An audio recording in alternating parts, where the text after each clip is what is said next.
Welcome back. Organizers of the July 1st rally say they don't plan any civil disobedience during the event, but they're prepared to provide support to the Federation of Students, which plans to carry out a trial run of the Occupy Central movement at the end of the rally.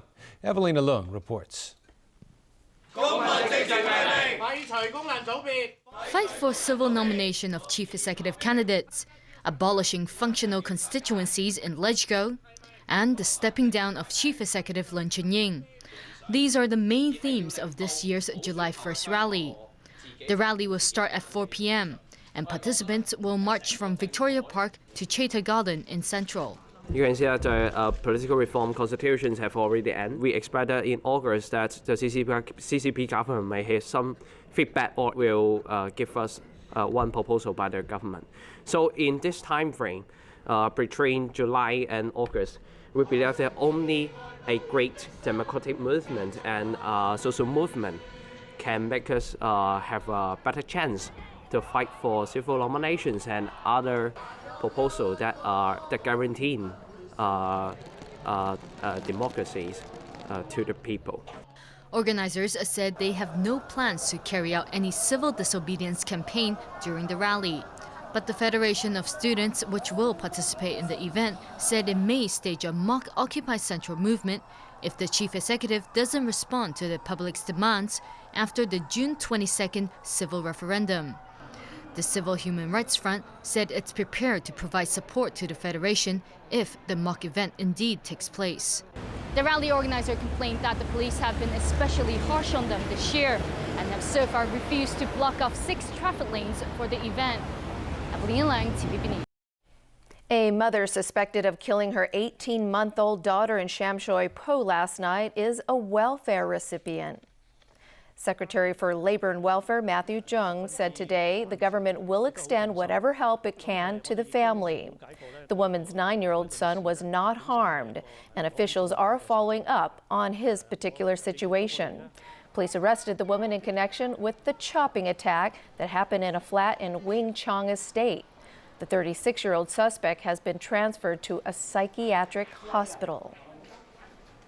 A massive manhunt continues this hour in the Canadian province of New Brunswick after 3 police officers were shot dead and 2 others were injured.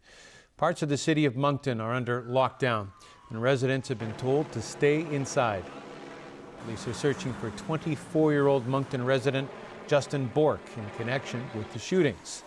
They think he may be hiding out in a nearby wooded area. The incident began when police responded to a call about an armed man in military camouflage roaming the area last night.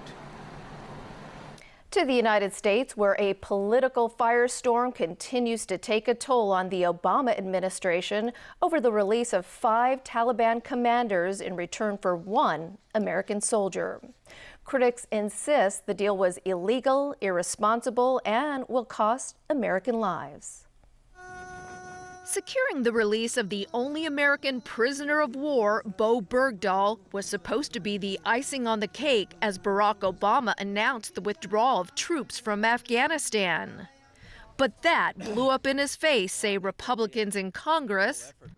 I think the White House was looking at a twofer to announce in 1 week that we're going to withdraw from Afghanistan, ending the longest war in U.S. history. And oh, by the way, as Commander-in-Chief, I secured the last captive of that war, the only captive of that war.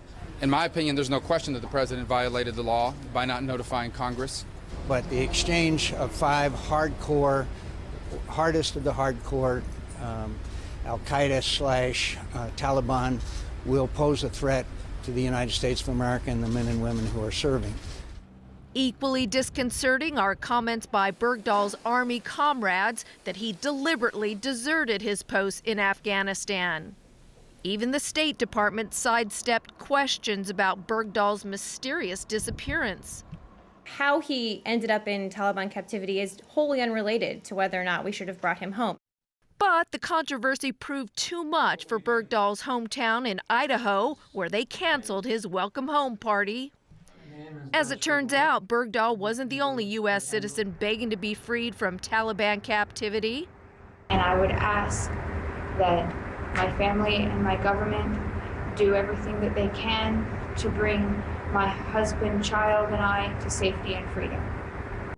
Coleman's parents are crushed their daughter and her family weren't included in the Bergdahl release deal. They say she was pregnant when the couple were traveling in Afghanistan in 2012 when, for reasons still unknown, the Taliban captured them. All right, Chris, what do you have for us today? We got some thrills on the ice, but not straight to that yet. World Cup teams continue their build-up to the football showcase in Brazil. England played